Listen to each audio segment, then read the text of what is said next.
谋逆，废太子，饮尿之辱。既然我接了这具身体，你的仇我来报。大小姐，不好了！运茶的重车压塌了沙壳，陷进流沙里了，马匹根本拉不动，货物马上就要被吞没了。快师，往东边看，东边有一条从没见过的青灰色平坦大道，硬得跟铁一样。咱们只要把货卸下来搬过去，就能活命。我的天，这路平滑如磨刀石，马车走在上面，速度快了3倍不止啊！此地竟有这等神路！我不敢信。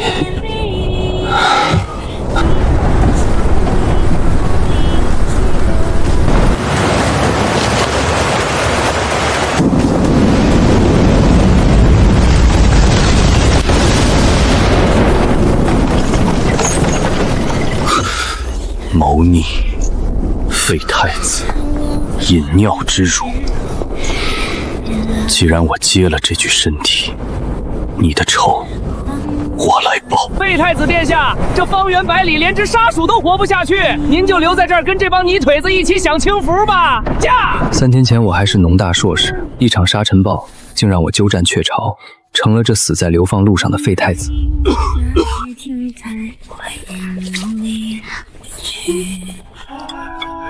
丫头，喝口热汤垫垫肚子。住手！你干什么？你这个挨千刀的畜生啊！那是我们爷儿俩最后的救命粮啊！你要生生逼死我们啊！想打死我？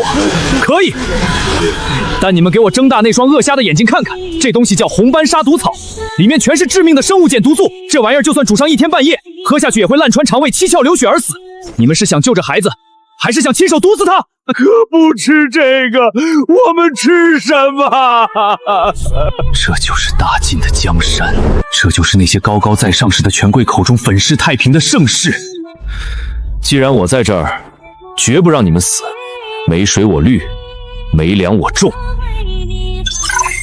第赛博农业系统正式绑定，或抗旱土豆10斤，生长加速3小时。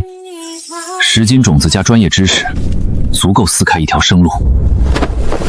老张头找木炭，年轻的去挖细沙，想活命听我指挥。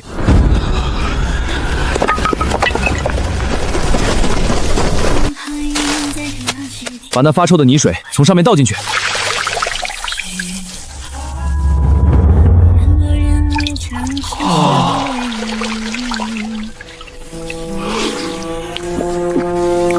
水清了，没毒了！殿下是咱们的活神仙啊！喝饱了水就拿起锄头，入夜前保你们吃上热气腾腾的饱饭。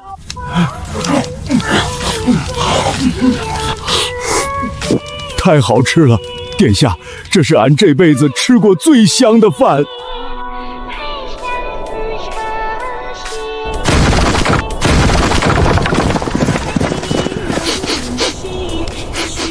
好香啊！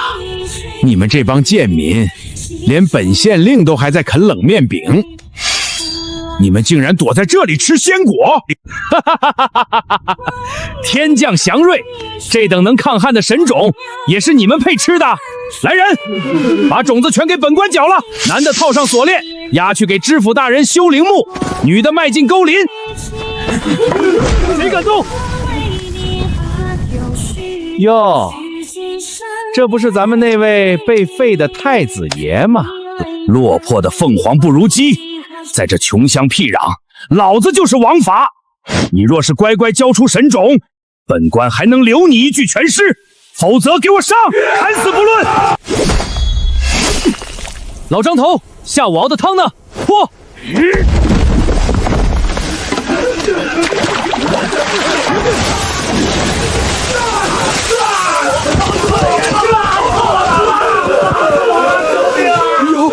妖术，你用了什么妖法？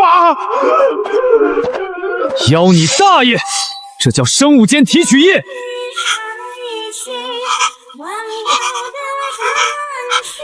看到了吗？他们不是神仙，退让只有死路一条。捡起锄头，谁敢抢咱们的粮，就打爆他的头！保护殿下和神种，跟这帮畜生拼了！杀！跟他们拼了！第一，击退入侵，流民中折度打死冲，达成隐藏成就，民心所向，解锁初级基建库，奖励速干水泥配方及高炉炼钢图纸。回去告诉你们知府，云沙堡现在是我李业的地盘。想要粮，拿真金白银来换；想要粮，拿真金白银来换。敢派兵来抢，我让他有来无回！滚！殿下，要不咱们逃吧？县城有300守备军，全穿铁甲，咱只有锄头。逃去哪儿？这方圆500里全是荒漠，离开水源走不出3天，就会变成干尸。留在这里，我们有源源不断的净水，有种下就能活的抗旱土豆，只要墙够高，城又够硬，别说300守备军，就是3000铁骑，也休想踏进我们半步。可是殿下，这夯土城墙早就风化成渣了呀！拿石头挡，拿一种他们见都没见过的液态石头挡。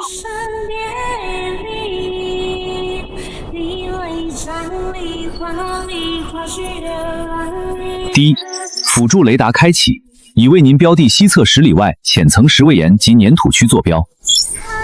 老张头，你带10个老弱留守，继续扩大土豆种植面积，照看好净水器，保证大伙的后勤和口粮。剩下的30个青壮年，带上所有能挖土的工具、板车，跟我去西边挖石头。今天我教你们一门改天换地的手艺——打灰。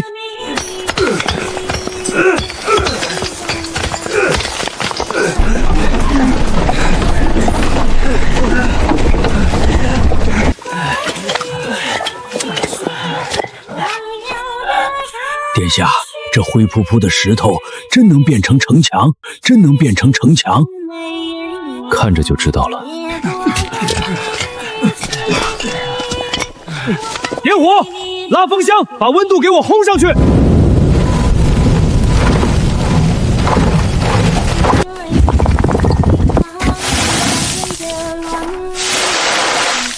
拿木棍给我狠狠的搅，别让它结块。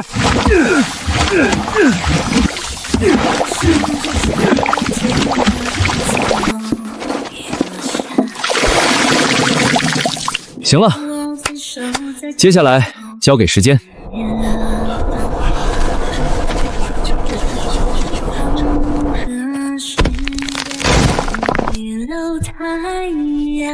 老张头，拿那把大刀，用尽你全身力气，给我砍！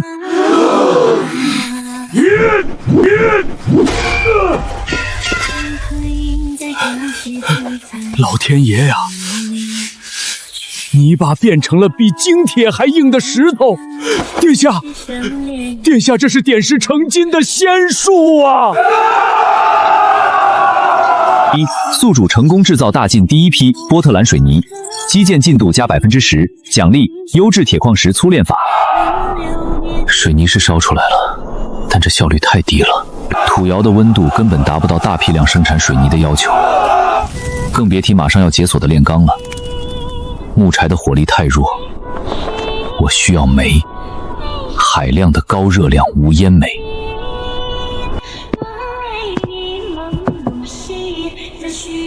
黑风谷，这里有纯度极高的露天无烟煤矿。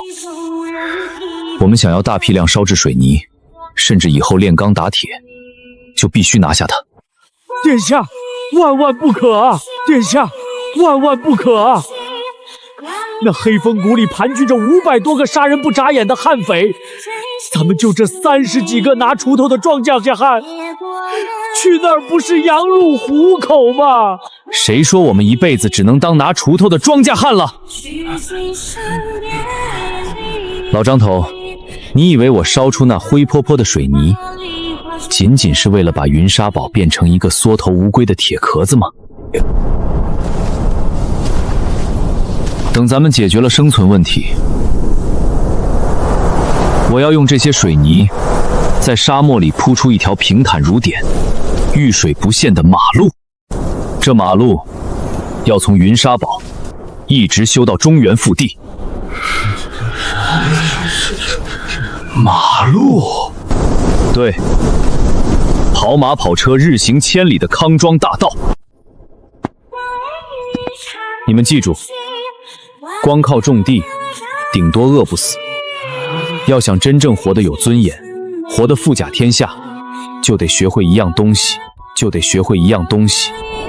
经商。经商？咱们这些贱籍流民能做买卖？不仅要做，还要做全天下最大的买卖。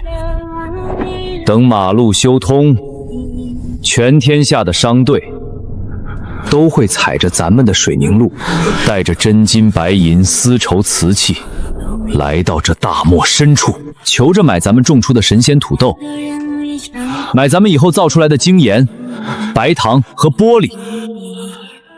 到时候，你们每个人都是腰缠万贯的大掌柜。殿下，您说怎么干，俺们就怎么干。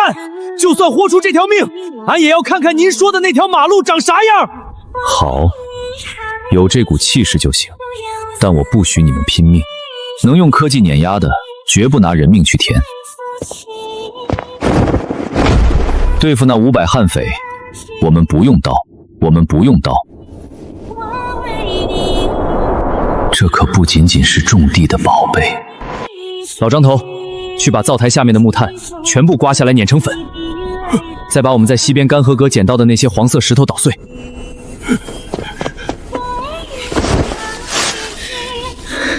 动作要快。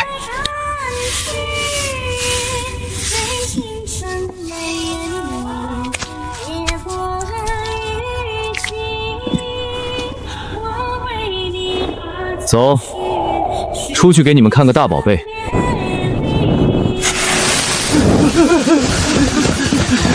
快跑！捂住耳朵，趴下！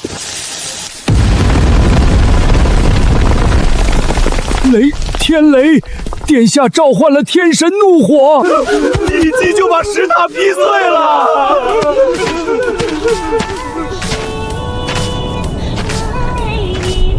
有了这玩意儿，别说500马匪，就算5000铁骑，我也要他们灰飞烟灭。兄弟们，拿上麻袋，跟我去收编煤矿！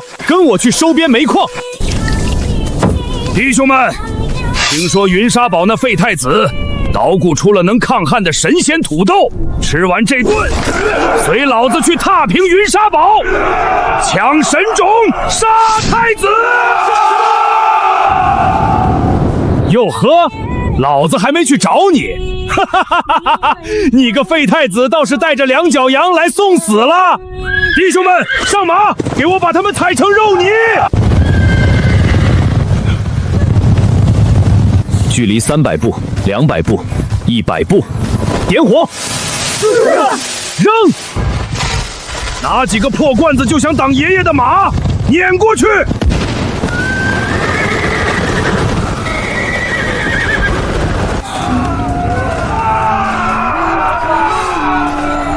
现在这地方谁说了算？神仙饶命！我们愿降，愿给殿下当牛做马。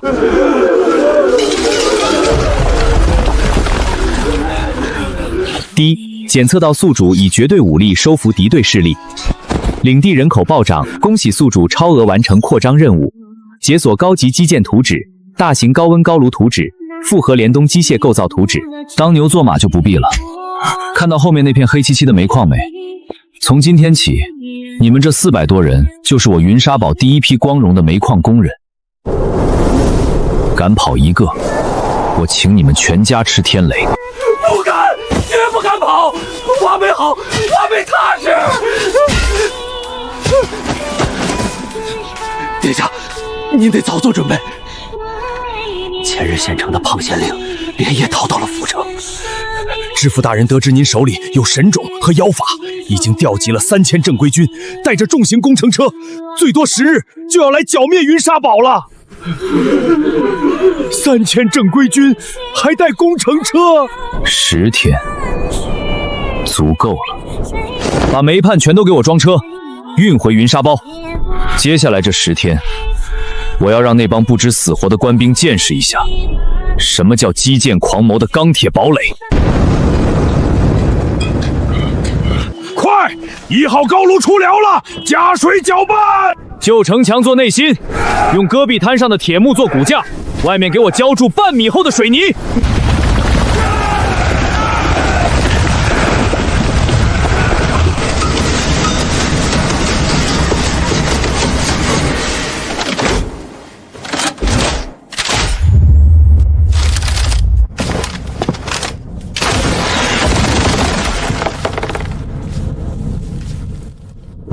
殿下，这不用拉弓就能连发，这要是300帕连弩齐射，那不是下铁雨吗？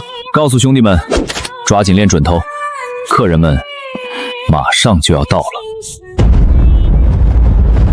知府大人，您看，那废太子肯定吓破胆了，连城墙都用不知名的灰泥巴糊了一层，想做障眼法呢。荒谬！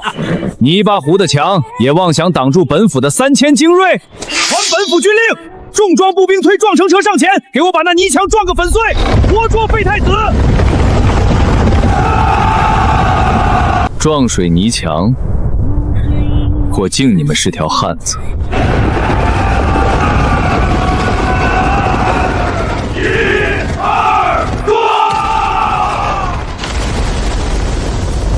这不可能！那泥墙里到底掺了什么妖法，竟然比精铁还硬？撞完了，现在轮到我了。300连弩手，准备！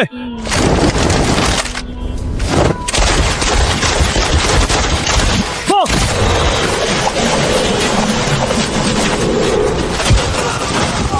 连发妖弩，这是妖弩啊！快撤！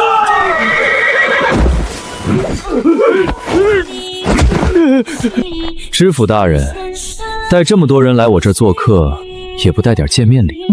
你这乱臣贼子，你想干什么？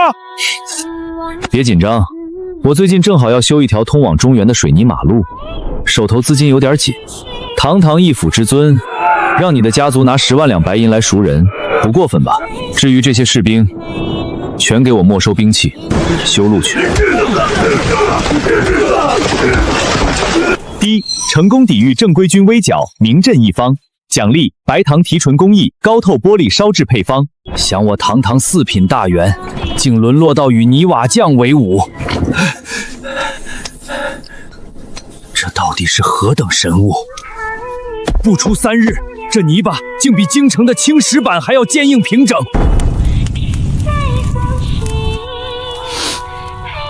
殿下，这黑乎乎的糖渣子真能变成金子？看着。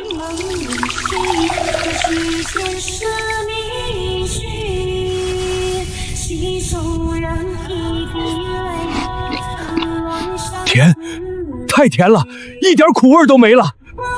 这纯度，就算是皇宫里的贡糖也比不上啊！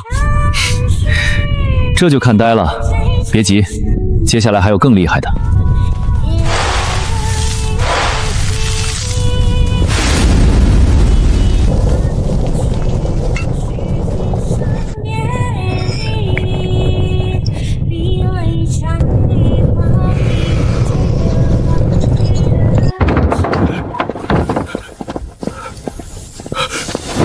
西域的琉璃杯，不，西域的琉璃浑浊不堪，这般纯净无瑕。这是天上神仙用的器皿啊！还有这双糖，这等成色，1两在京城卖出10两黄金的天价。知府大人，现在明白我为什么让你的士兵去修那条水泥马路了吗？我要让大晋最有钱的商队踩着最平坦的路，把全天下的财富源源不断地送进我云沙堡的大门。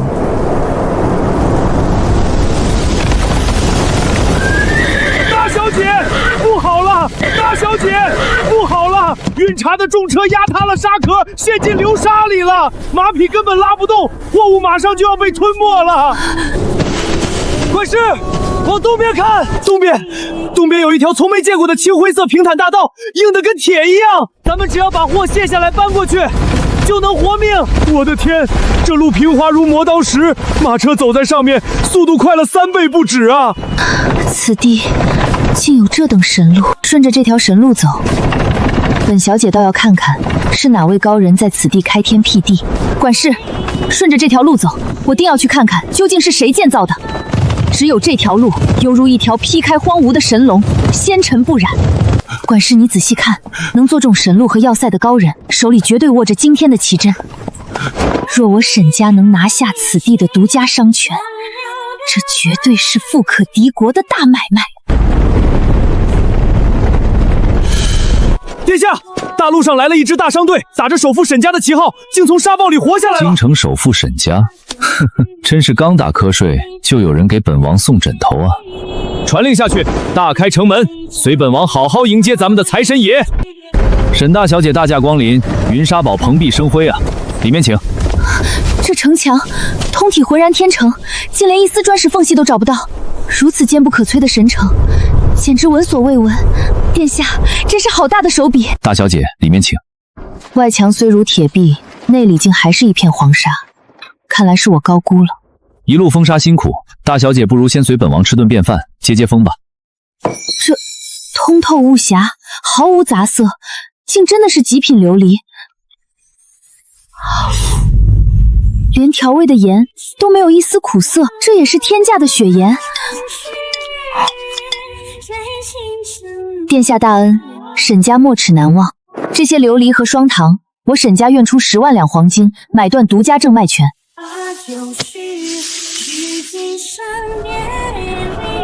沈小姐，我修路救人，不是为了搜刮民脂民膏。大漠的冬天马上就要到了，我身后的百姓还穿着单衣。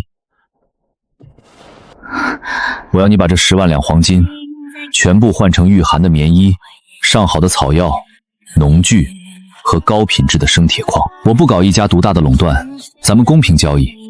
你拿我的糖和玻璃去江南赚你的高额利润，我用换来的物资让我大晋的流民和百姓吃饱穿暖，互利共赢。沈小姐意下如何？殿下仁义无双，沈清秋愿倾沈家全族之力，为云沙堡打通这天下商途，绝不让堡内百姓动怒。陛下，您要为死去的将士们做主啊！那废太子彻底疯了，他不仅没有闭门思过，反而勾结了黑风谷500穷凶极恶的马匪。知府大人带领的3000正规军是被他们在水井里下了毒，又遭遇罕见沙尘暴，将士们无力抵抗，这才全军覆没的。陛下，废太子私自收编流寇，残害朝廷命官，这是要拥兵自重，割据谋反呐！请陛下速速发兵剿灭！逆子，简直是皇家之耻！传朕旨意，调遣忠勇将军称田入，率1万精锐中甲，立刻前往云沙回宫，以正国法。殿下，我这就传信调派物资，沈家的棉衣铁矿马上送到。成就解锁，通商巨户，奖励现代街道规划图及耐旱高产种子。哼，合作愉快，这满城黄沙是时候换换模样了。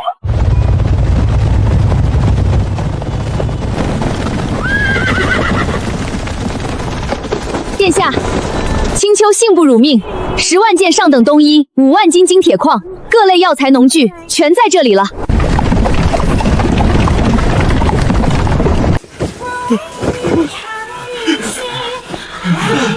从今日起，全城翻新现代大道，我们要在这里造出塞上第一座生态园。他们不懂茶园，大门全听殿下的。王大牛，你带人负责水泥铺路；独眼狼、老张头，生态园交给你俩去整。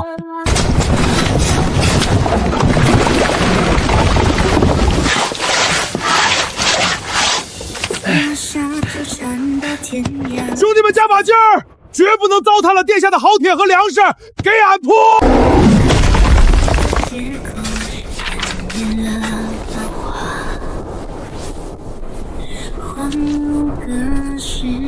沟渠全用水泥封地打死，在这大漠里一滴水都不许给本王漏掉。这路，这田，殿下难道是仙人转世不成？仙人，哼，这不过是个开始。欢迎来到全新的云沙堡。报！殿下，大事不好！京城的兵马打过来了！京城的兵怎么会来得这么快？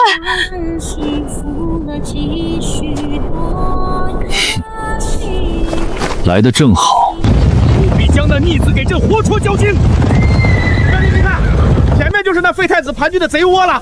那逆子在水井里下毒，坑杀了3000正规军，现在里面肯定已经是尸横遍野，人间炼狱了。天子犯法与庶民同罪，本将今日定要踏平这贼窝，为那3000冤死的弟兄报仇。前面的路变了。这是何等神迹？莫非是天兵天将下凡铺的路？妖术，这都是那废太子使的障眼法啊！走在这路上，我大军的行军速度竟快了不止3倍。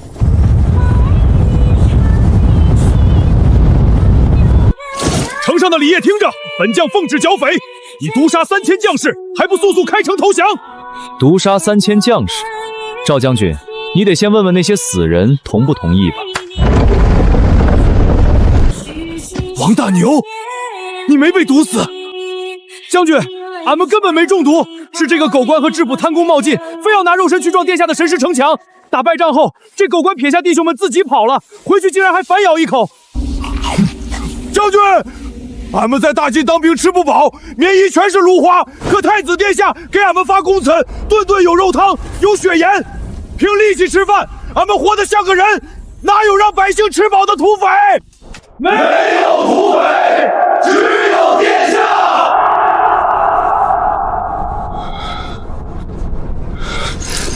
你这欺上瞒下、构陷忠良的狗官！将军饶命！将军饶命啊！下官也是受了宰相的指使。欺上瞒下，残害忠良，如今竟敢假传军情，陷1万大军于不义！杀你脏了本将的剑！来人，扒了官府，锁入囚车，押回京城。将军饶命啊！下官再也不敢了，再也不敢了。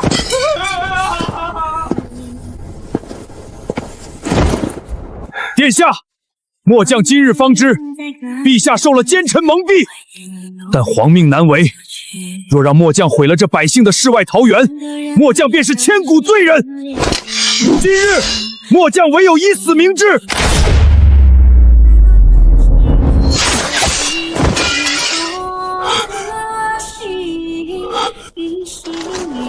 于中，你的命就只值那一张写满谎言的假圣旨。你身后这1万将士跋涉千里，粮草想必已经见底了吧？大漠艰难，补给断绝，末将却只剩3日口粮了。跟着我，别说3日，我让你的兵这辈子都不会再挨饿。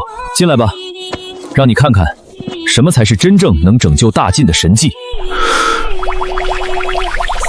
老张，带人开挖，给赵将军看看咱们的过冬粮。好嘞，起！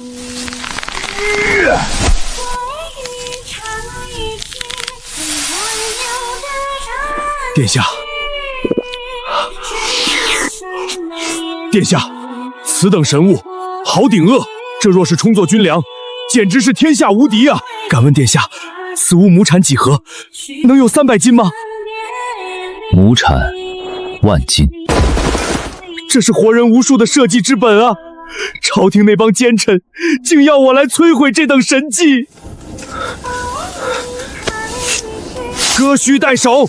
从今日起，朝廷的忠勇将军赵田入已死，末将愿率1万虎贲重甲，誓死跟随殿下，为天下苍生开万世太平。第达成万军归心，全面解锁蒸汽动力与红衣大炮量产配方。赵田入，末将在。挑3000精锐，脱甲进攻坊，赶在下雪前，我要造出能把城墙轰上天的大炮。第一，触发终极主线天下大同，当现代星火传遍大陆，天下再无击捆之时，系统将开启时空通道，送您重返现代。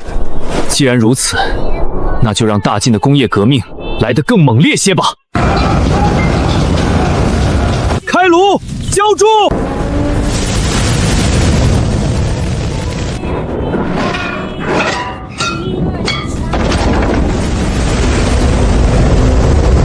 稳住滑陶，一次浇筑成型，一滴铁水都不许废。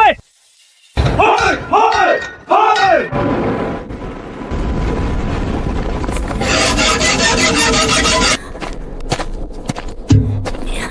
大晋的第一尊红衣大炮终于问世了。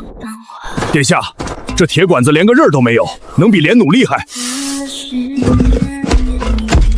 赵将军，让弟兄们捂好耳朵。今天带你们听听真理的声音。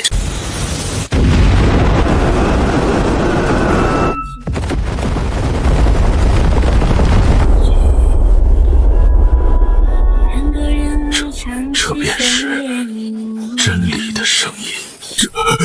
这玄铁巨兽中，莫非藏着9天之威？此等威力若在阵前，此乃神威重器，是我们的底气，更是保家卫民的利盾。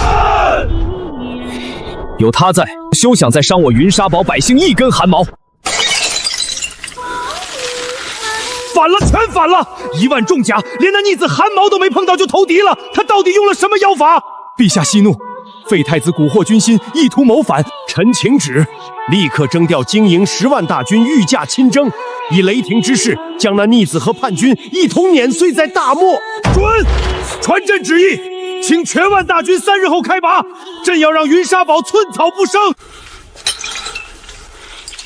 陛下息怒，为了咱们皇儿早争太子之位，既然那逆子已成祸害，便只能斩草除根了。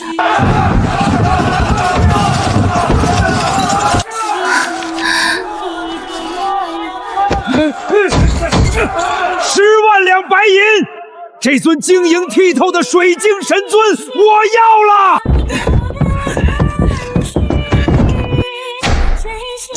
殿下，这种钱，俺以前可从未见过啊！哼，这是我们的专属钱币，以后只有它才能买咱们的盐和糖。我们不打仗，打经济战。从今天起，堡内一切交易和军饷全用它结算。殿下，这新的货币，商人们怎么会认呢？因为这背后有堆积如山的粮食做担保，乱世里粮食就是黄金。掌柜的，这纸能买那双皮靴不？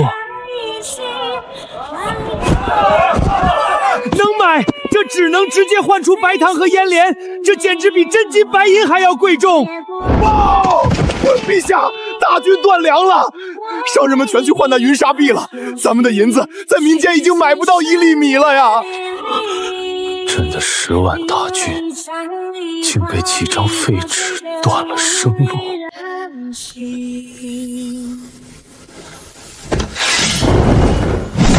一派胡言！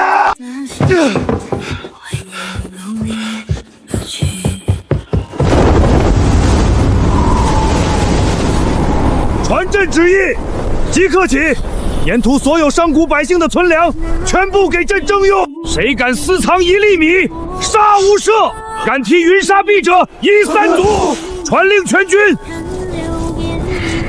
云沙堡内有堆积如山的米粮和富可敌国的金银，朕特许，只要攻破云沙堡，大军不封刀，里面的一切米粮财宝，任由将士们夺取3日，谁能斩下那逆子的首级，赏万银，封异姓王。狗官，把咱们的东西全拿去换了纸币。快走！到了云沙堡，就有热乎的白面馒头吃了。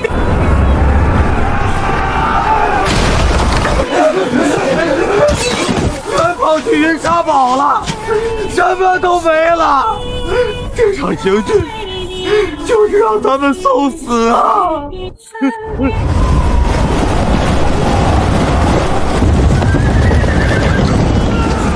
快了，只要攻下那座土堡，杀了那逆子，朕依然是天下的主宰。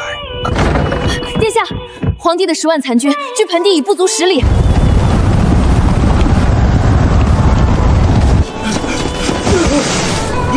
陛下，到了，前面就是云沙盆地。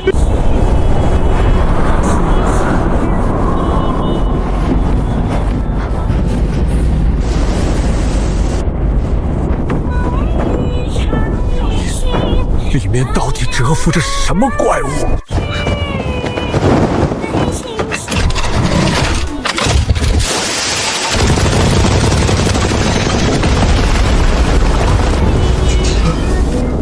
这玩意儿要是打在人身上，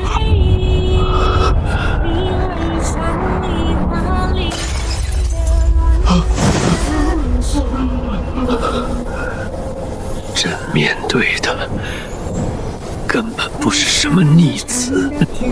城下的将士们听着，我不愿骨肉相残，你们的刀不该对准自己人。放下武器，肉汤红薯管饱，留下镐尖剑，保你们顿顿有肉，年底分田。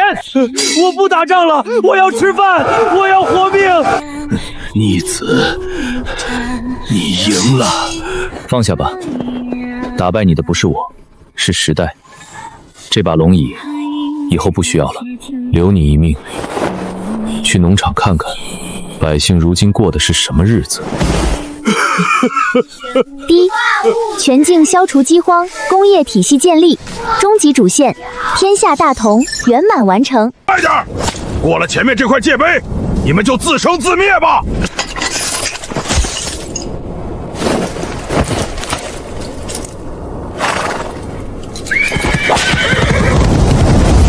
天哪，这是要绝了我们赵家的后啊！这哪里是流放，这分明是送死。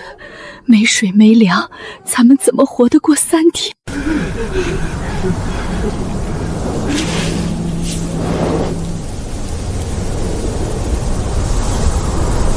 陈哥们儿，你是不是饿出幻觉了？沙子怎么能往嘴里塞？官差走了，咱们带的口粮只够喝2顿稀粥，水壶也空了。这大漠就是咱们赵家的坟地呀！二叔，你错了，这里不是坟地，这是老天爷赏给我们的金山。金山，我看你是疯了！这里除了沙子就是石头，你拿什么当金子？拿头去撞吧！你给我闭嘴！再嚎一句，把身体里的水分哭干了，你连今晚的月亮都看不见。各位长辈、兄弟姐妹，朝廷把我们遗弃在这里，是想看我们渴死、饿死，但我不答应。在这里，只有大自然的法则，不干活就得死，想活命的就收起你们的眼泪，听我的。陈哥儿，你到底有什么主意？二叔，舔一口。呸呸呸！又苦又涩还齁盐，这是什么毒石头？这叫粗盐矿，只要经过提纯过滤，它就会变成比大内皇宫里的贡盐还要雪白精细的极品盐。这就是我们第1年的资本。这怎么可能？制盐那是朝廷绝密手艺，得要大铁锅和成百上千的盐丁，咱们连块铁片都没有，怎么制盐？煮盐是落后的蠢方法。今天我不光要变出盐，我还……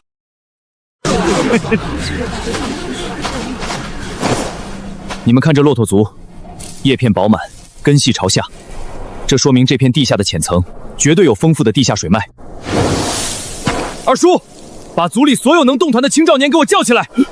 陈哥，咱们干啥？挖坑！我要让这死地今天就吐出水来！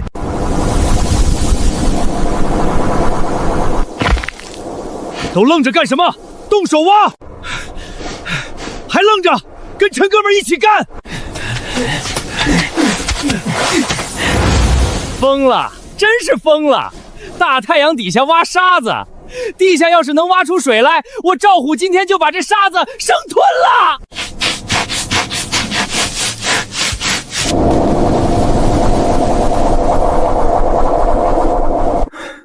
二叔，把咱们装干粮的那个破陶罐拿来，放在坑底正中间。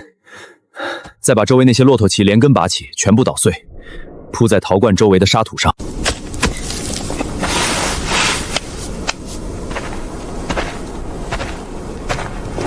婶婶，把咱们用来遮雨的那块油布拿出来。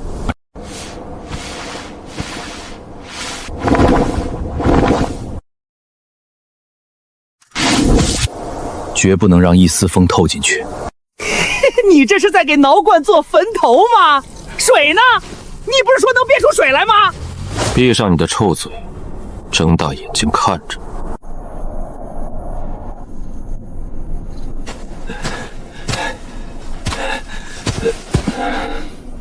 陈哥儿，这法子……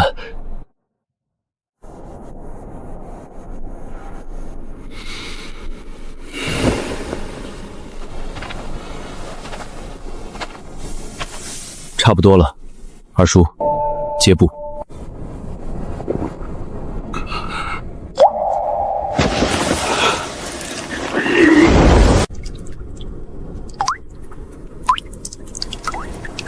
水，真的水。二叔，先给长辈和孩子喂水，每人只能润喉，不能牛饮。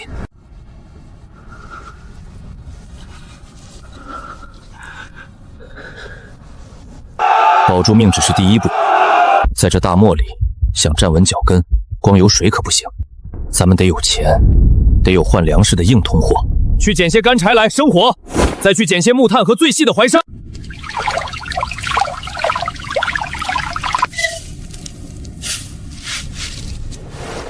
二叔，把浑水倒进去，慢慢倒。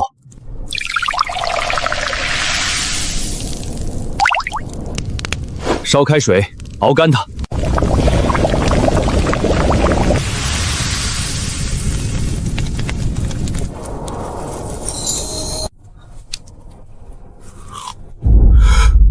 没有苦涩味，一点杂质都没有，这咸味比京城达官贵人吃的青盐还要纯粹100倍。陈哥们儿，这简直是神物啊！从今天起，它就叫雪域盐。凭着这盆盐，咱们赵家不仅能活下去，还要在这片死地里活得好。陈哥儿，咱们总不能光喝盐水度日啊！再这么下去，不出2天，大伙儿都得饿死。就是，你不是能耐大吗？你能变出水，有本事你变出肉来啊！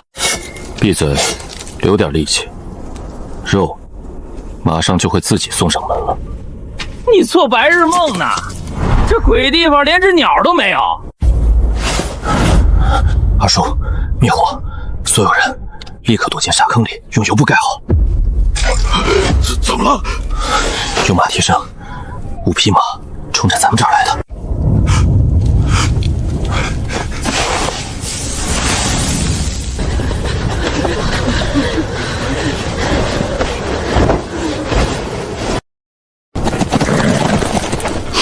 那群京城来的流放犯就在这附近。八哥，这帮细皮嫩肉的家伙肯定藏着不少好东西。给我搜！陈哥们儿，他们有刀，咱们只有木棍，这可怎么办啊？刀再快，砍不着人也是废铁。这是我用提纯剩下的毒盐渣，混着沙漠里剧毒的蛇蝎草汁液熬干后碾成的粉末。一会儿听我口令，把布包砸向他们的眼睛。记住，这是咱们在这大漠里的第一战，不杀他们，死的就是我们。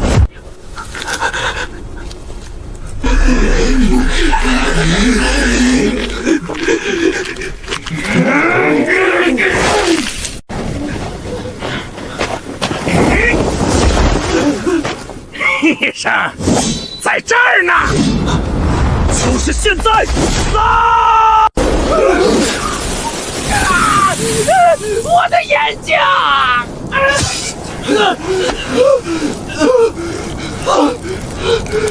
好痛，有毒！二叔，动手！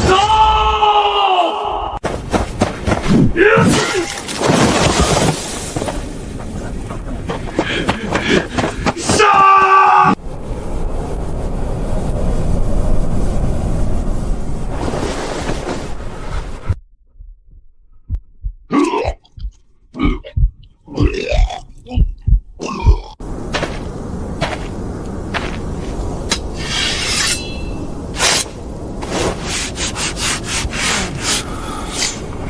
搜身，马匹、武器、水袋，还有干粮，统统收缴。陈哥，咱们杀了红沙帮的人，他们肯定会来报复的。报复是肯定的，所以我们必须尽快武装自己。我们需要铁，大量的铁。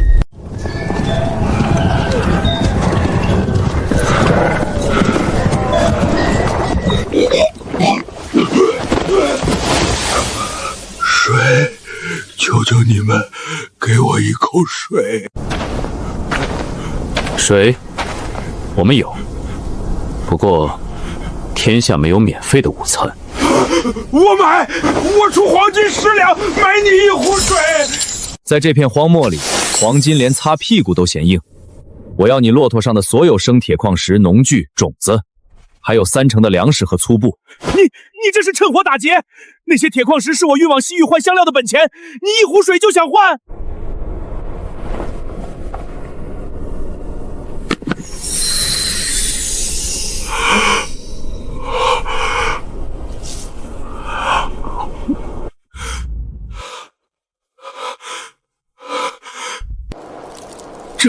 这是盐，没有一丝苦涩，比江南最顶级的贡盐还要纯净10倍的盐！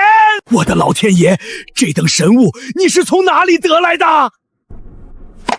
这是我的独门生意，有了它，你运回江南，利润比西域的香料高100倍。胡老板，这笔买卖做不做？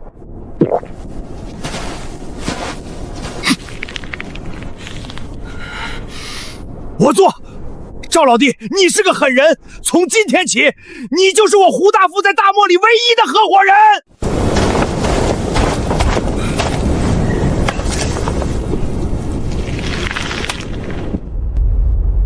大漠重工的第1块基石就此奠定。陈哥，咱们好不容易熬过了冬天，大家伙正想多歇2天呢，你这大清早把青壮年都叫起来，是要干啥？二叔，冬天过去了，沙匪的战马也该长膘了。咱们手里只有削尖的木棍和几把生锈的青铜刀。等红沙帮的大部人马闻着味儿找过来，咱们拿什么挡？拿肉身去喂他们的马蹄吗？那咱们该怎么办？造武器，造比他们更硬、更锋利的铁器。我要在这漫沙大漠里建起第1座炼铁高炉。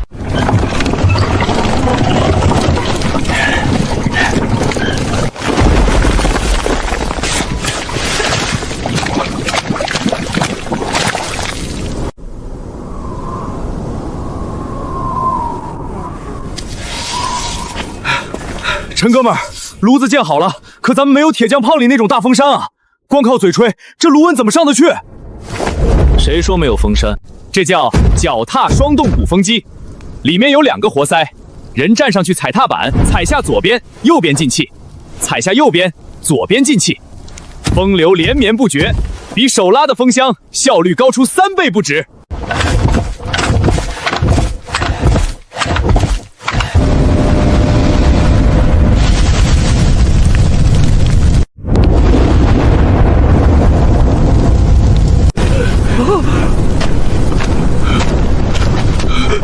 我的乖乖，这风力也太猛了！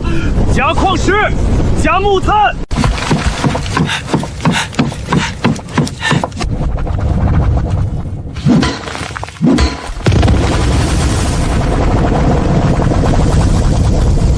出铁了，出铁了！这只是生铁，含碳量极高，脆得像玻璃，根本无法做兵器。把铁水引到这边的土宫里。赵刚，拿那些泡过水的鲜柳吃来。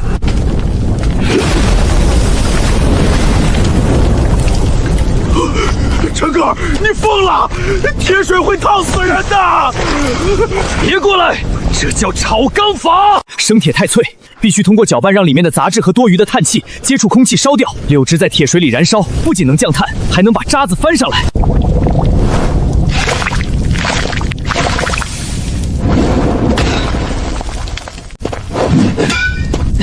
抡大锤，趁热打铁。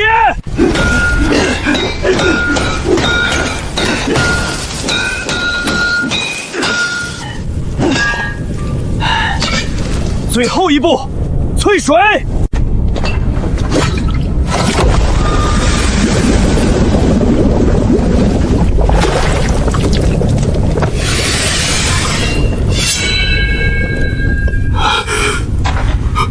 好刀。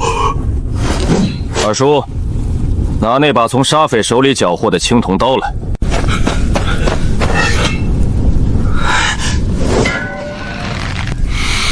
看好了，这就是工业冶炼对落后文明的降维打击。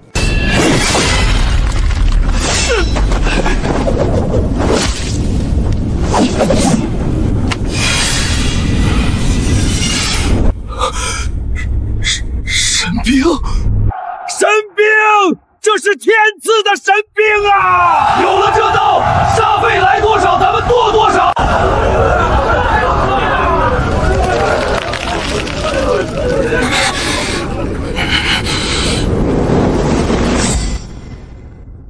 黄泥高炉不要停，昼夜连轴转。入冬之前，我要让营子里所有能喘气的汉子人手一把斩马刀，身披一袭金刚连环甲。今年这漫杀大漠的规矩，由我们来定。陈哥，胡老板换给咱们的这批江南麦种，是不是该下地了？可是这大漠里的沙土又咸又干，跟江南的水田怎么比？种子撒下去，恐怕连个芽都发不出来呀。二叔，土不行，咱们就改土，把农业部的秘密武器推上来。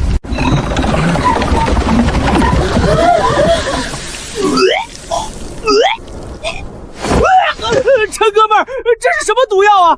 怎么比茅坑还臭10倍？不懂别瞎嚷嚷，这叫磷氮复合有机肥。这是我让人去大漠深处的白石山刮下来的百年鸟粪石，里面混上咱们平时吃剩下的野兽内脏、骨血，沤了1个月发酵而成的。这大漠的沙土虽然贫瘠，但只要把这玩意儿深埋进土里，再配合咱们的地坑集水渠灌溉，这片死地立马就能肥得流油。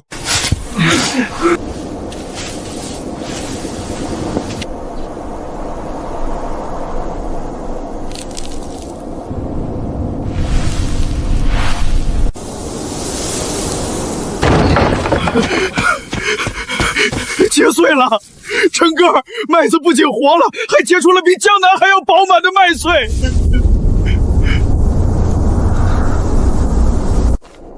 有粮，有肉，有水，有盐，还有钢刀。咱们赵家真的在这死地里活出个人样了。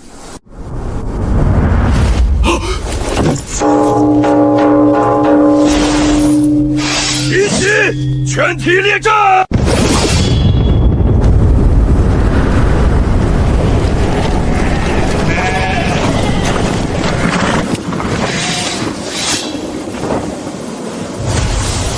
不要放箭，我们没有恶意。我是大漠苍狼部落的首领阿木尔。我们部落的草场干涸了，族人已经断粮5天，求这位首领赏一口饭吃。阿木尔首领，我这里有吃不完的麦子和最纯净的雪域盐，但我这里不养闲人。我给你们粮食，给你们庇护，你们能给我什么？苍狼部落还有300名最优秀的控马勇手，只要您能让我的族人活下去，从今往后，苍狼部落的弯刀只为您一个人挥舞。成交。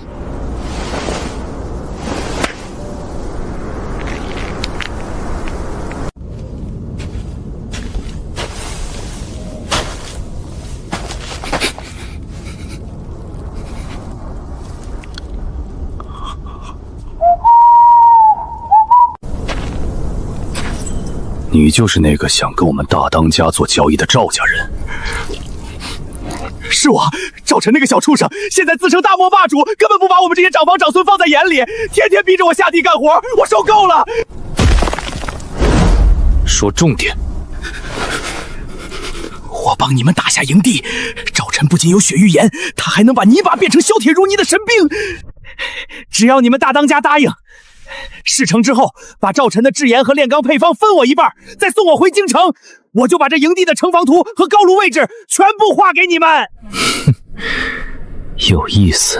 明晚子时，带上图纸来这里接头。只要图纸是真的，我们红沙帮的300精锐会立刻把这个营地踏平。一言为定。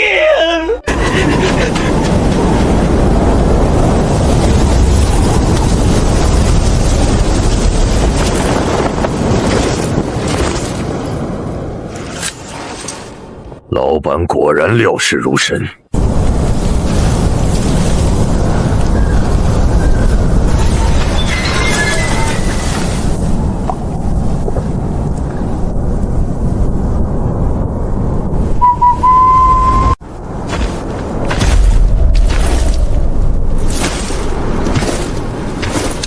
虎少爷，大半夜的不睡觉，跑来这儿吹风啊？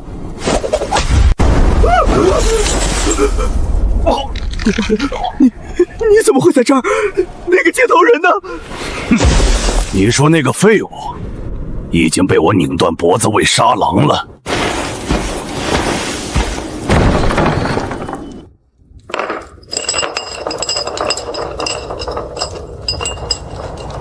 哥哥，我错了，我是一时糊涂被猪油蒙了心啊！看在咱们都是赵家血脉的份上，你饶我一条狗命吧！赵家血脉，这块金子在你眼里比全族2000多口人的命还值钱。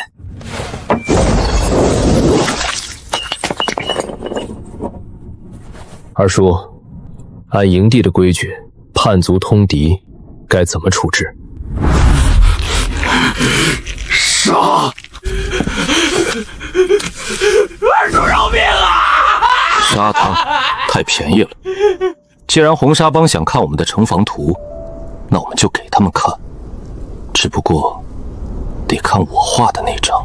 铁狼，派个机灵点的兄弟，换上那个死掉接头人的衣服，把这张图送给红沙帮的大当家，顺便通知老张头，把重工部刚打造好的那一批小玩意儿全给我运到断头狗去。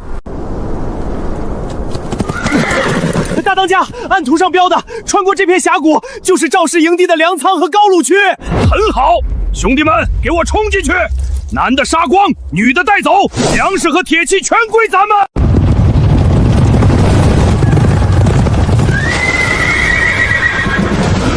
大当家，不对劲儿，前面是死胡同。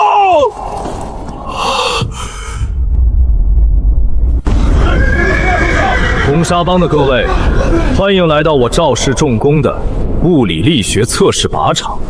出击了，快撤！放！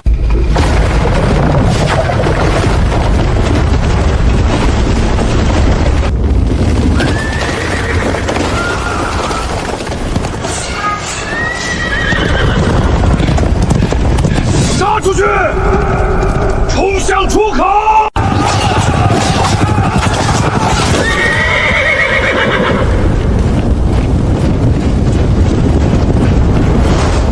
红沙帮的杂碎，老子等你们很久了！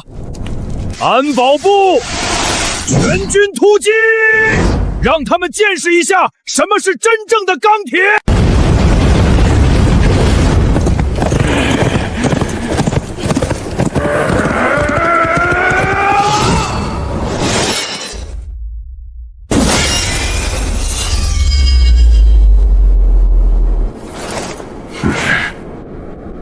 就这破铜烂铁也想杀人？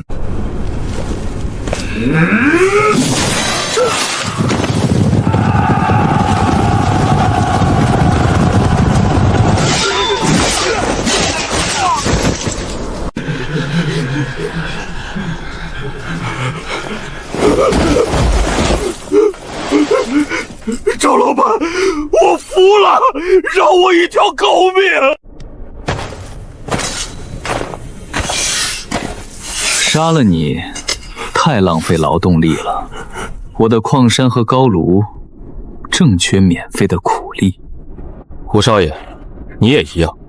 从今天起，剥夺赵氏族己，打入矿山苦役营，每天挖不出500斤铁矿石，就别想吃饭。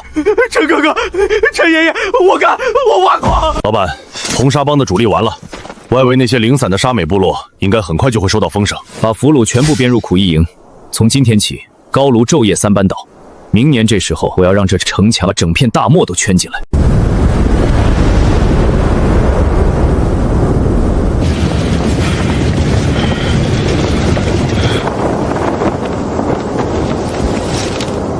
陈哥，上个月咱们产出的雪域岩足足有2万斤，高唐钢打造的锄头、镰刀和犁瓶更是堆满了3个大仓库。唉，这日子就算是以前在京城做官的时候，也没这么富裕过呀。二叔，这点产量算什么？大前王朝有上万的人口，江南更是富甲天下。我们要做的是用这漫沙大漠的工业产能，彻底淹没他们的市场。胡老板的商队算算日子，今天也该到了。开城门，是胡大富老板的商队。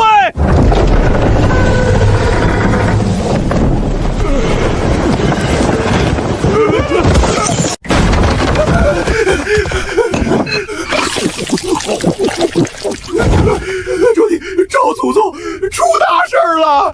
胡老哥，天塌不下来，慢慢说。天已经塌了，咱们上个月运去江南的那批雪域岩和金刚农具，直接把江南的市场给砸穿了。雪域岩不仅纯净，价格还只有官盐的1半，那金刚农具更是削铁如泥，那些地主老财抢破了头。这不是好事吗？咱们赚得盆满钵满啊！钱是赚了，但咱们砸了江南盐铁巨阀的饭碗啊！江南的几大盐商和铁器行联名将状纸告到了监军御史孙德胜那里，说咱们赵家在流放之地私造盐铁，意图谋反。孙德胜那狗官怎么说？孙德胜震怒，已经下达了封锁令，从即日起严禁任何商队进入漫沙大漠，一旦发现，按通敌论处诛9族。我这次是花了1万两白银买偷了边关的几个守将，把换的川方手使运进来的。以后咱们的商路彻底断了。陈哥们儿，咱们还是收手吧，斗不过官府的呀。收手？资本的扩张从来就没有回头路。他们封锁我，是因为他们怕我。胡老哥，孙德胜颁布封锁令，底下那些被你买通的边关守将，真的愿意断了自己的财路吗？怎么可能愿意？那些守将早就被我用雪域盐和银子喂饱了。这次孙德胜断了商路，他们私底下也是怨声载道。这就是人性的弱点，也是资本最可怕的穿透力。胡老哥，你带上这次赚来的所有白银，再拉上10万斤雪域盐，不要去江南了，直接去边关重镇。去干嘛？砸钱，腐蚀他们。谁敢顶风走私生铁矿石给我，我就用双倍的市场价收购。不仅给钱，我还给他们最纯的盐，把边关的那些将领全都变成我们赵氏重工的利益共同体。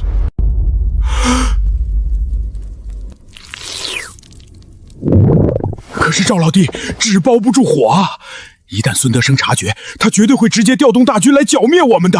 他当然会来，就算我们现在跪地求饶，他们也会把我们生吞活剥。所以，我们要在他反应过来之前，把所有的生铁全部变成要塞的防御力。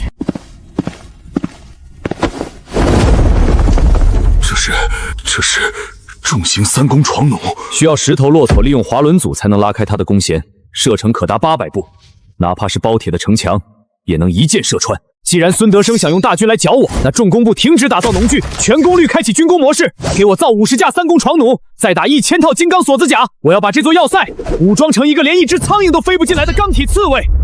孙德生要战，那便战。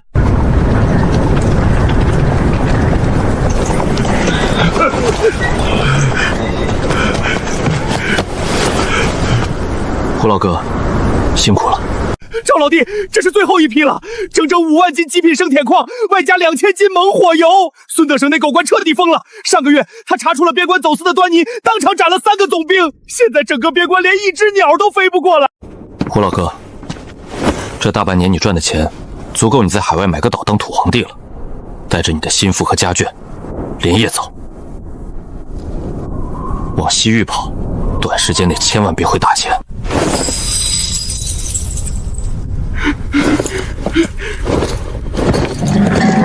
赵老弟，老哥我这辈子没佩服过谁，你是头一个，你一定要活下来呀！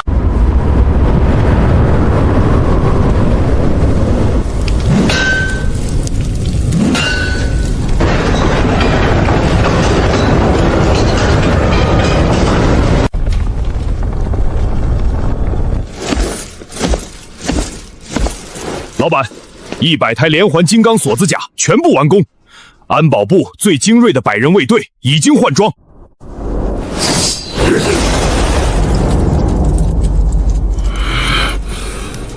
好家伙，有了这等防御，敌人的刀剑就跟挠痒痒一样。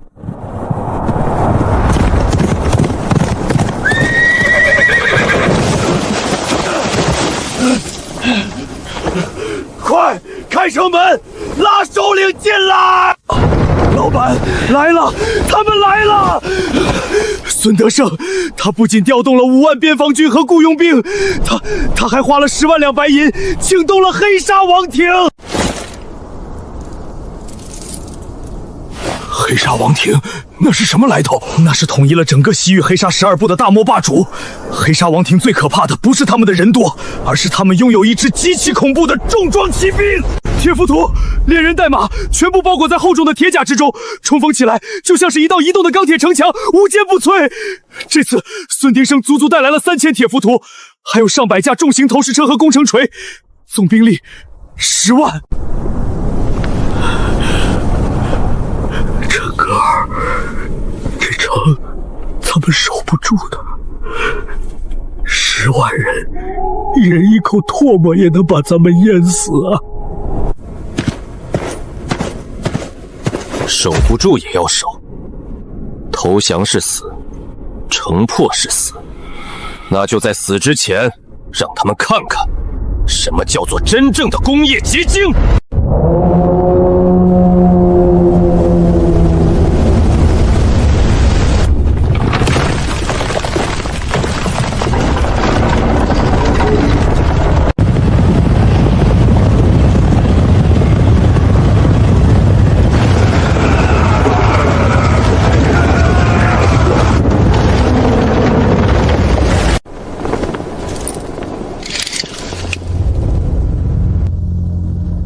赵晨小儿，本官今天就用这10万大军，把你这破城碾成齑粉！安保部全员上城墙，驼队就位，给3公闯弩绞盘上前。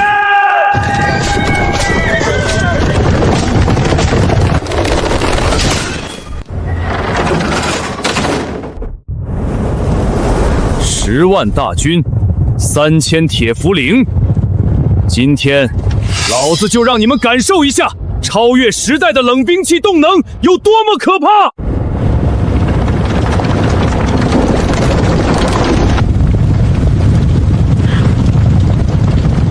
全军听令，给我砸开他们的乌龟壳！放啊！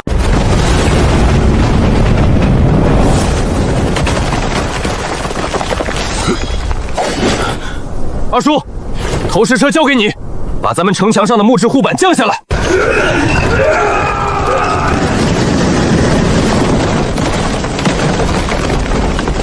阿木尔，带你的苍狼骑兵从侧门出击，不求杀敌，只求把黑沙王营的重骑兵引向东南角的平原地带。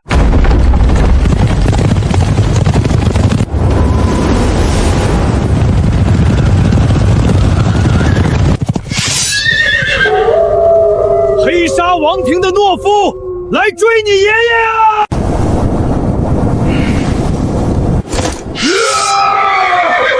铁冯图，给我踏平那群不知死活的野狗！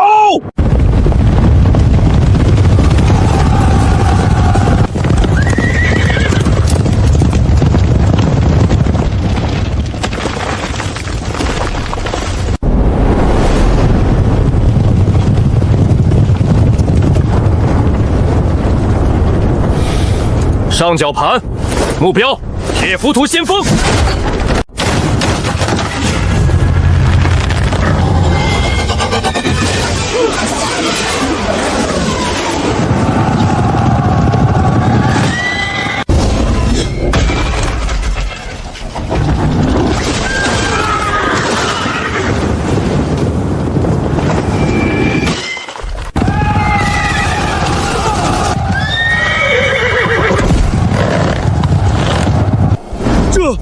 这是什么妖法？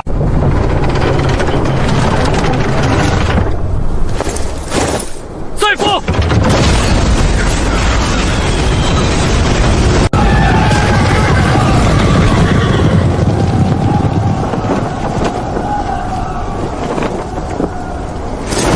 所有闯弩，集中火力，点杀他们的战区！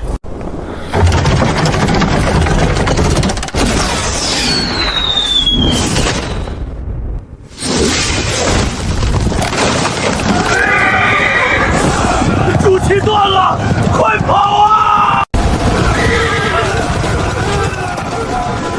孙德胜，轮到你了。铁狼，带重装步兵出击！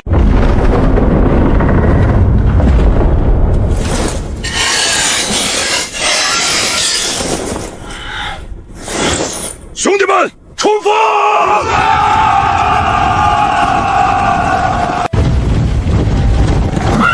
拦住他们！长枪兵，给我顶上去！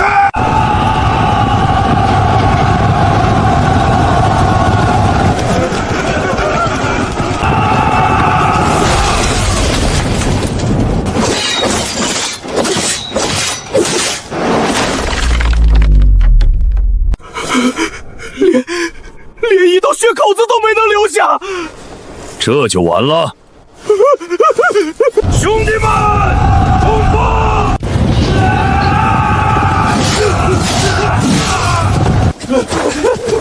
这群人刀枪不入，他们是怪物！我的刀砍全了，快跑啊！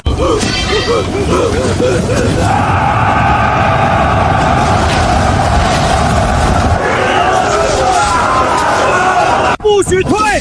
谁敢退，本官砍了他的脑袋！督战队，给我杀！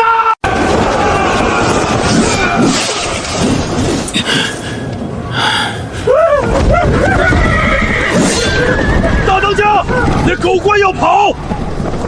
阿木尔，截住他！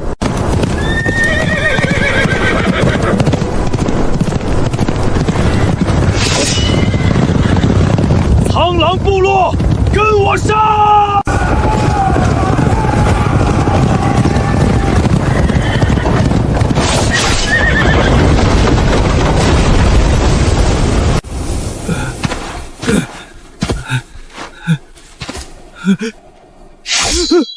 别杀我！我是朝廷命官，我是监军御史。哼，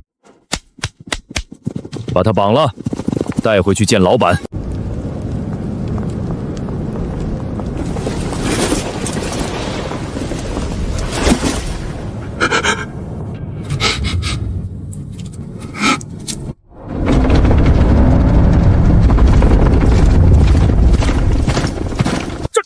赵晨，你敢反抗天兵，你这是诛九族的大罪！你就算今天赢了，朝廷还有100万大军，迟早要把你凌迟处死！孙大人，大清早的做什么白日梦呢？100万大军，朝廷的国库连这10万人的粮饷都发不出来，你拿什么调动100万大军？你这10万人有一多半是你收了江南盐铁巨阀的黑钱，私自调动的边军和雇佣兵吧？陈哥哥，这种狗官跟他废什么话？直接一刀了事！慢着，杀了他，除了泄愤，没有任何价值。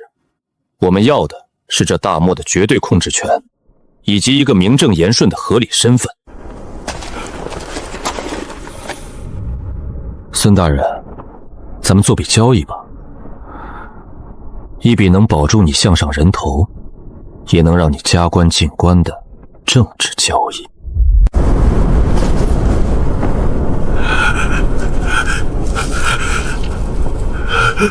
贪婪永远是权力最致命的弱点。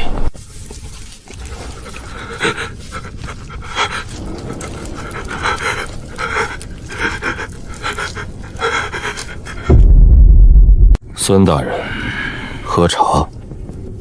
大漠里水比金贵，这杯茶算是我对朝廷命官的最后一点敬意。赵晨，你到底想干什么？要杀要剐，给个痛快！本官要是死在这里，朝廷一定会追查到底。追查到底，孙大人，咱们明人不说暗话，你这次带出来的10万人马，连兵部的一纸调令都没有吧？江南盐铁商会给了你多少银子，让你冒着杀头的风险撕掉边防军？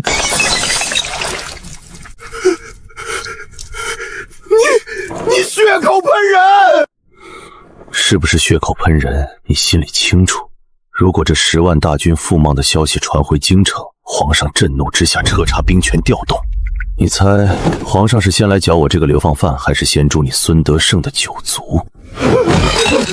赵老弟，不，赵祖宗，我错了，我把江南商会给我的30万两白银全给你，你放我一条生路吧。只要你放我回去，我保证这辈子再也不踏入大漠半步。30万两，孙大人，你把我想得太小家子气了。我要的是整个大漠的绝对自治权，咱们做一笔双赢的政治交易。我要你立刻向朝廷写一份捷报。捷报？没错，就说孙大人运筹帷幄，深入不苗之地，成功招安了大漠最强悍的沙匪部落，并建立起了一座能为朝廷源源不断提供上等金刚和血玉岩的重镇，不仅平息了边患，还为国库开辟了新的财源。可是皇上能信吗？皇帝最在乎的只有2样东西：皇家的颜面和白花花的银子。二叔，告诉孙大人，我们准备了什么诚意？每年上贡白银50万两，极品血玉岩300万斤，高行钢斩马刀1万把，金刚锁子甲3000套。当然，这岁贡不是白给的。我的条件是：第一，朝廷下发正式公文，撤销对赵氏一族的流放之罪；第二，封我为大漠督办使，统领大漠一切军政事务，听调不听宣；第三，撤销一切商路封锁，允许赵氏重工自由通商。你没有拒绝的资本，孙大人。要么你写捷报加官进爵，要么我借你的人头一用，然后自己写一份清君侧的奏征给皇上，你自己选。我写，我现在就写。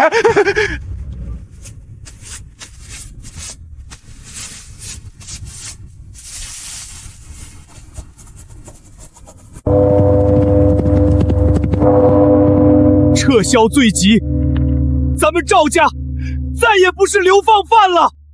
陈哥，咱们是官了。老板，咱们现在有朝廷的身份了，是不是可以好好享享清福了？享福？真正的霸业，现在才刚刚开始。这7万俘虏，你打算怎么处理？要不全编入安保部？安保部不需要那么多人，兵在心不在多。这7万人是老天爷送给咱们最宝贵的财富，劳动力。立刻成立赵氏建工局，把这7万人编成100个施工队。传我的命令，我要在这漫沙大漠的中心建起一座周长30里、拥有地下水渠和100丈高炉的工业王城。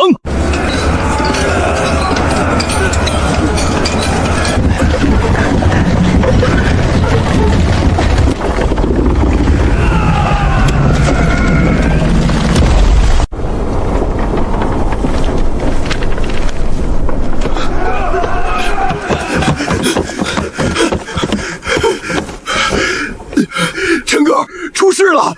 西边采石场的苦役营暴动了。怎么回事？这群人快被逼疯了，7万人没日没夜的干活，连个盼头都没有。原来官军里的几个偏将暗中串联，煽动了几千个苦役，打伤了我们几10个监工，现在正叫嚣着要冲出大漠，回关内去。愚蠢！走去采石场。赵晨，你别以为你当了什么狗屁大漠督办使，就能把我们当牲口使唤一辈子。老子们也是爹生娘养的，反正都是累死，不如今天跟你拼了，拉几个垫背的。放我们回关内，我们要回家。老板，让我带重装营冲一次，半个时辰内全部解决。退下。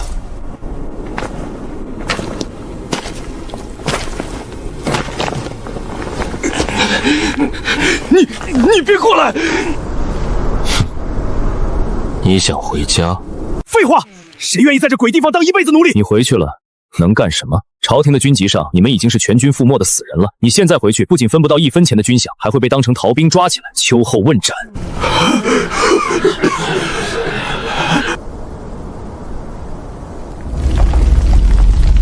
铁狼，在，重型闯弩就位，瞄准暴动人群。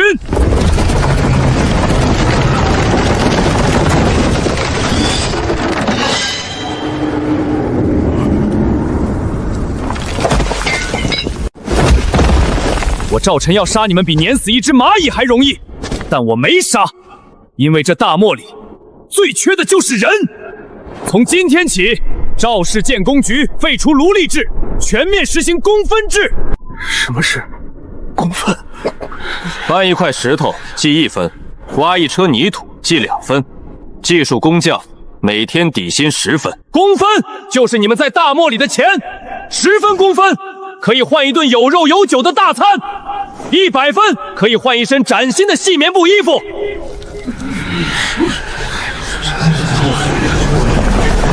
如果你们干得足够多，攒够了1万分，不仅彻底脱离苦役级，我还给你们发放赵氏新城的良民证，在城里分一套砖瓦房，分10亩绿洲良田。你们可以把关内的老婆孩子接过来，在这大漠里堂堂正正的做个有产者。不，老板，我李彪这辈子就卖给您了，我要挣公分，我要在城里买大房子。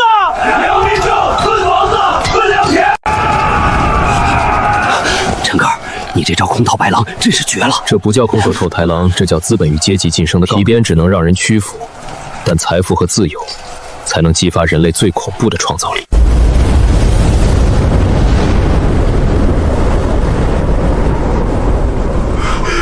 陈哥，城建成了，全建成了。老板，胡大富的商队回来了。他不仅拉来了30万斤的生铁矿，还带来了江南各大家族的求和书。城主大人，您现在可是名震天下的大漠督办使了。自从孙德生回去报了大捷，皇上对咱们的岁贡满意的不得了。江南那帮盐铁巨阀一看朝廷都低头了，全吓破了胆儿。他们主动提出，以后漫沙大漠的雪域盐和金刚农具，他们愿意以高出市场30%的价格全面报销。算他们识相，告诉他们合作可以，但定价权必须我说了算。那是自然。城主，苍狼部落的勇士已经完成了对大漠外围的最后一次巡视。那些曾经不服从您的零星沙匪和游牧小部落，看到这座巨城和咱们的重型床局后，已经全部宣誓效忠。从今往后，漫沙大漠只有一个声音。二叔，传我的令，今夜全城杀牛宰羊，开仓放酒。